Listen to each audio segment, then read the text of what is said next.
Hello and welcome back to another classic movie review, and today I'm going to be doing Men in Black. This came out in 1997, so I generally consider classics something that came out before the year 2000. So 97 works for me, plus it's my channel, so I'm going to review this. But before I get into the review, I have to say a spoiler alert. I am going to spoil some things about the movie. I'm not going to try to spoil everything, but definitely consider yourselves warned on all things spoilers for this movie. Second thing is, don't be afraid to hit that subscribe button if you enjoy this review and want to see more like it in the future. And third thing is, we have a Facebook page. It's facebook.com/ccinemareviews page. And we are also on Twitter at ccinemareviews. Those links will be in the description. So if you don't want to tell me your thoughts in the comment section down below, you can tell me on one of those two platforms. With that being said, let's get into the review. So, Men in Black, obviously starring Will Smith and Tommy Lee Jones. Vincent D'Onofrio is in this, which is cool. He's very younger, slimmed down Vincent, which is always nice. And Linda Fiorentino as Dr. Lauren Weaver. This is directed by Barry Sonnenfeld. Had to make sure, double check that one on the spelling there. But is it good, and more importantly, did I like it? And it's a yes on both accounts. It is one of Will Smith's safe movies. He's the young, crazy, new cop who, paired with the savvy veteran of a cop, straight-laced kind of guy. But man, does it work. And the whole Men in Black thing, it works so well. The not the story, but like the world in which this is built, where the Men in Black, it's like a secret organization, and they protect humanity from aliens. But they don't just do that; they also protect aliens on Earth from humanity and being discovered by humanity. And when I sat back and thought about that, I was like, that's really, really smart. So I have to give it up to the creators of the comic book for that. I assume they came up with that. I don't know. I haven't read them. And that's another thing, is that this is one of the first really good comic book movies, I mean. When you think about like your first comic book movies, you generally don't think about... you generally don't think about Men in Black as a comic book movie. I didn't know it was a comic book movie until I looked it up. And so I was like, oh, wow, that's pretty awesome to see that. Because usually you think of X-Men, Spider-Man, even the older Supermans. I mean, Superman 1, I've heard... I've never seen the old Superman movies, so maybe I'll do those reviews. But when you think about, like, comic book movies... you don't think of Men in Black, and that's something that's really cool about it, and it's one of the better ones, in my opinion, that I've seen so far. Tommy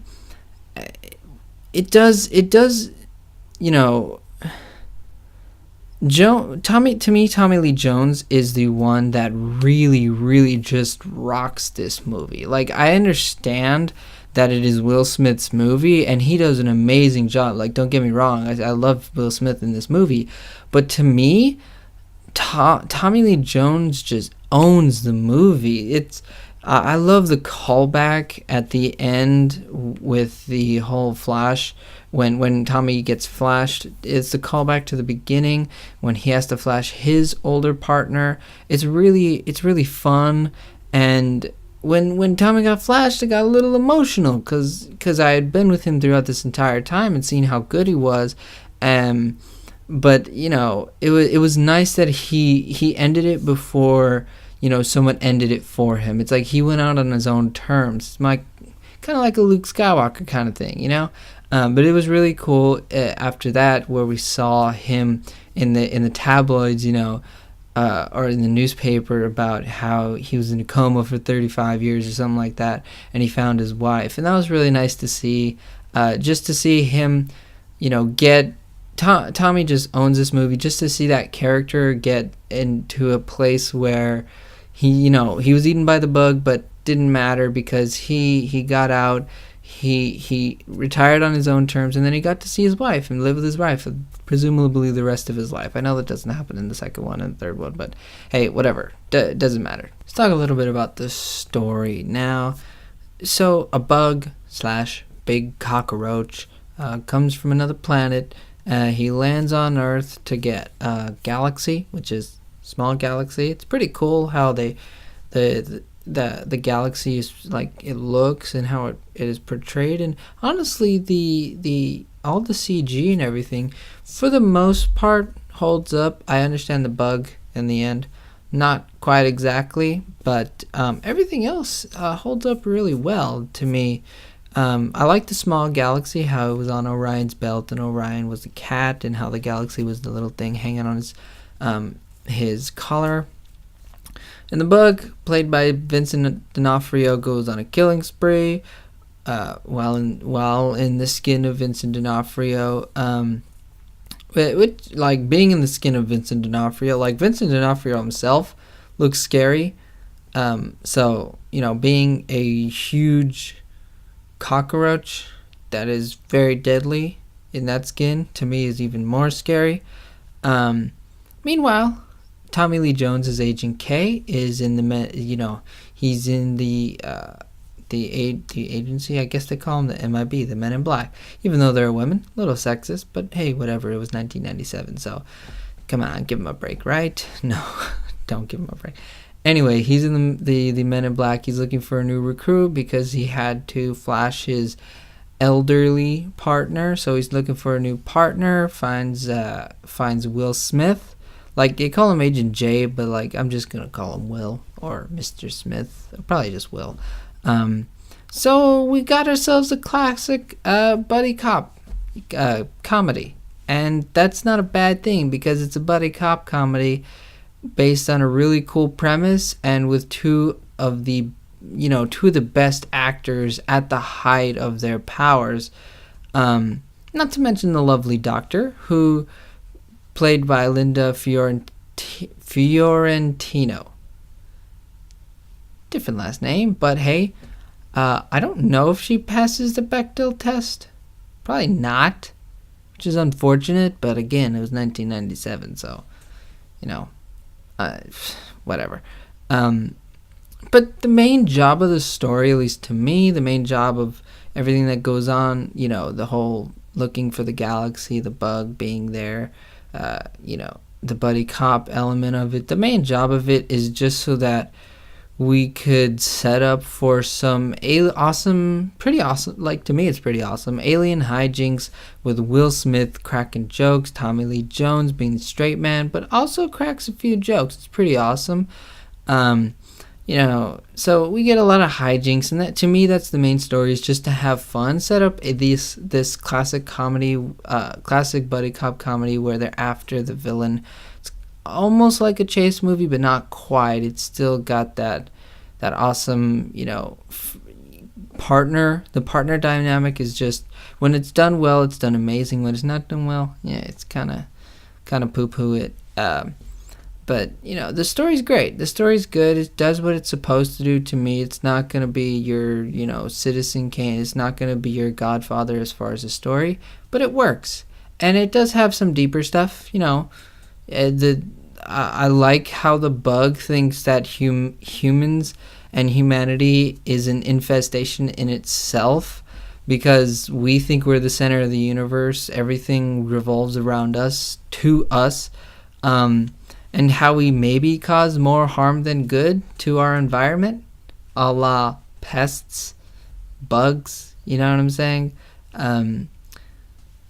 It works. Like, maybe he's right. Maybe. The last big thing I want to talk about is the comedy in this. So, it's a buddy cop comedy with, so comedy is obviously a big part of this, and it works, you guys. It works. For me, sometimes stuff from the 90s, older comedy sometimes does not work. And that's not the fault of the comedian. That's not the fault of the writer. That's not the fault of anybody. It's as much the fault of time. Just some jokes and some movies that were funny, back whenever they came out, just don't hold up to the younger audience, don't hold up over time. Just I don't know why that is. Sometimes it just happens. But this movie works so well, and it's so funny. I know it was about 20 years ago, which to me it's a long time. I mean, I was born in 1997, so it was a long time ago. As far, I know an older generation would be like, that's not that long ago, what are you talking about, you're still wet behind the ears, like you don't know what long time ago means. I understand that this is not the oldest movie there is, but I understand that it didn't come out last week. So, and it is a comedy, so the comedy is it's very smart. When you look at movies that have dumb comedy, and I'm gonna, you could look at something like an Adam Sandler movie. It's dumb comedy. It works because, at least this newer stuff, like the stuff on Netflix that is garbage, like, come on, you guys, come on. Netflix, you guys, you could do better than an Adam Sandler movie every 6 months or whatever. But anyway, you look at stuff like that, and it seems to be dumb comedy. There doesn't seem like they put a lot of thought and effort into it, whereas you see good comedy and comedy like this, in my opinion. I understand this is my opinion. Comedy is subjective, just like film is, but comedy tends to be more subjective, just because different people find different things funny.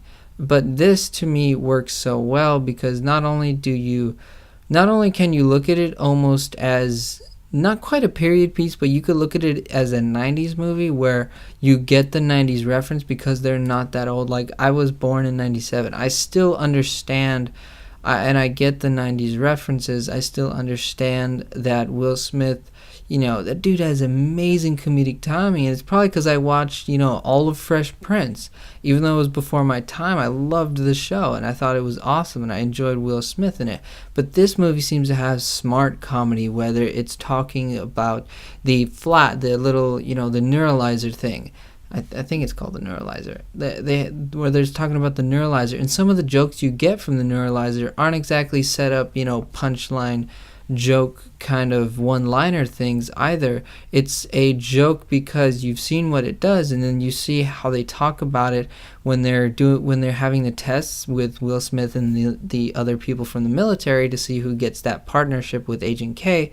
They're like, one last test, an eye test, and it's super funny when you see them all, and he's like, this is a neuralizer, and he's like, look here, and we will see how good your eyesight is, and then boom, flash, and it's funny because of the setup of what you've seen the neuralizer do before, and you realize, oh, they're all going to lose their memory, and they're all just like suckers for doing that. And even at the very beginning, when Agent K does the neuralizer to all the Border Patrol, I believe they're all just looking at it like it's going to give them the answers, but it's super funny because it's like, no, it's a neuralizer. How is that thing going to give you the answers to what just happened?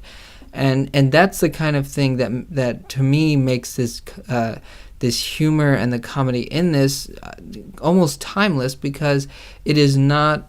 There weren't a lot of 90s, there weren't a lot of 90s reference to where, flip phones just came out and stuff like that, you got a brick phone, there wasn't a lot of that kind of stuff. There was a lot of smart humor that will last for a long time because, one, it's smart, two, it's not tied down to an era, and that's the thing that really, to me, really works about this, is because it works within your world that you've built, but your world that you've built, to me, this movie could have came out, this year. Obviously, it would have looked a little bit better. We would have seen some newer looking cars, but there was nothing in this movie that was like, wow, this is totally in the 1990s.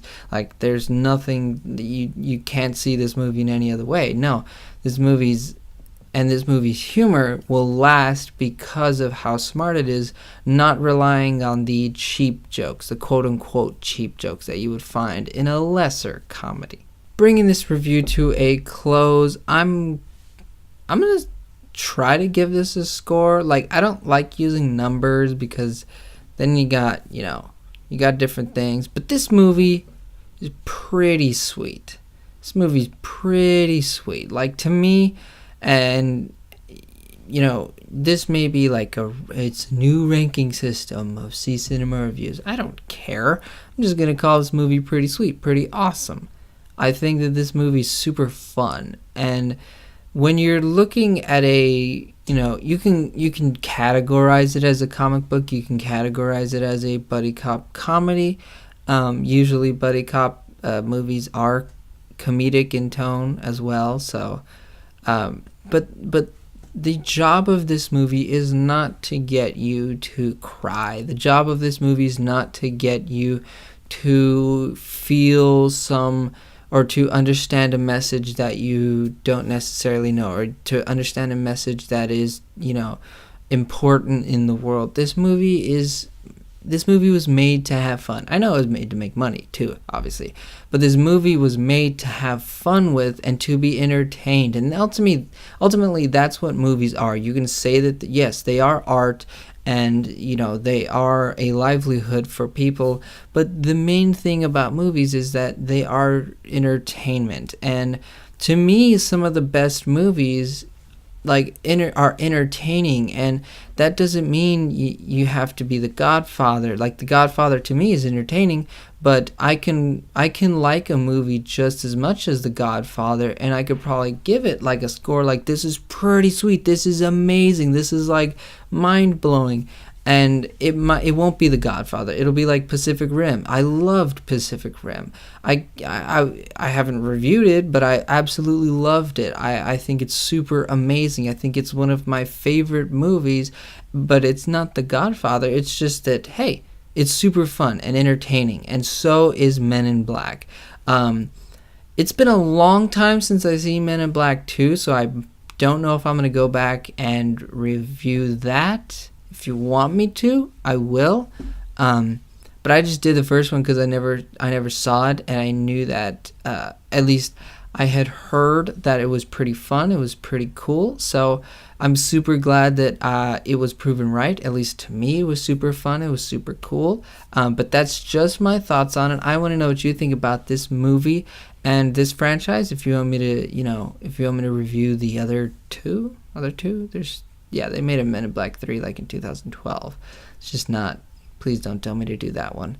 But if you want me to review Men in Black 2, go ahead and tell me that in the comment section down below. Tell me your thoughts on the movie down below. Tell me anything that I might have missed down below. Tell me something that you particularly enjoyed about this movie down below in the comment section, or on our Facebook page. Again, C Cinema Reviews page, or on Twitter at C Cinema Reviews. Both of those links are in the description, so definitely tell me your thoughts whenever and wherever you want. And thank you very much for watching this review.